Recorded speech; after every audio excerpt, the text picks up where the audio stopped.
Welcome to my tutorial on how to create a stony texture using coloured pencils.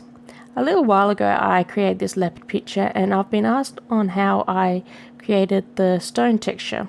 So I thought I would make a tutorial on how to do that. I start by putting down a light layer of light grey. This is the colour of the highlights and I want a good coverage of this colour across the whole area that I'm working on. It is a light layer, I'm not putting a lot of pressure on it, but I am getting a decent coverage of the pigment in the grey. I take a darker grey and start blocking in the shadowed spots in the rock, and I also go over in a black pencil. This area is quite dark underneath the leopard's mouth, so I wanted a lot of dark shadows in the rock. I block in all the dark spots with the black pencil. I found that I was going to lose where the lines were if I was using that slightly darker grey that I was using earlier. So I'm just going over it all in black now, so that all those little lines that I've drawn in before don't get lost in the shading. I'm not being really careful with my drawing, with my pencil strokes. I'm just keeping them quite loose and just getting the pigment down on the paper in very light layers. At this point I've taken a very dark grey and just going over those darker spots a bit more, and also following that with a lighter grey, just building up the layers of the shadows across the whole rock. I take a grey-green just to add a little bit of colour into the rock, and also a tan pencil because I don't want the rock to be all just one straight colour.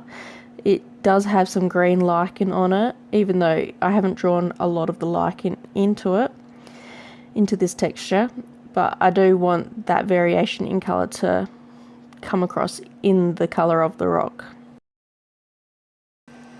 Now that I have enough layers of colour on the paper, I start blending it out using a brush dipped in an odourless paint solvent, and this allows the brush to push the pigment around on the paper just enough to get it into the tooth of the paper, so that you don't get the little white flecks in the drawing. It also blends those colours together nicely.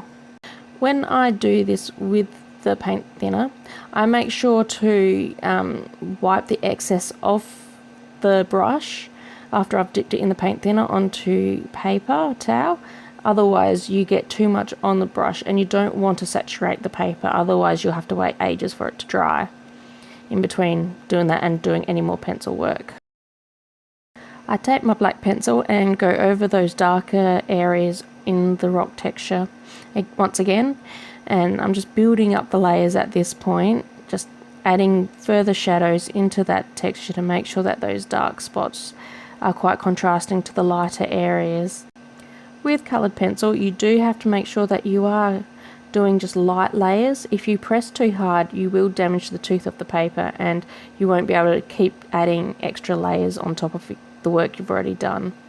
It's important in trying to get the texture that you want to be able to add those extra layers, because the more layers you put on, the more depth to the colour that you'll have. You'll probably notice with this particular texture I'm not being really careful on how I'm working.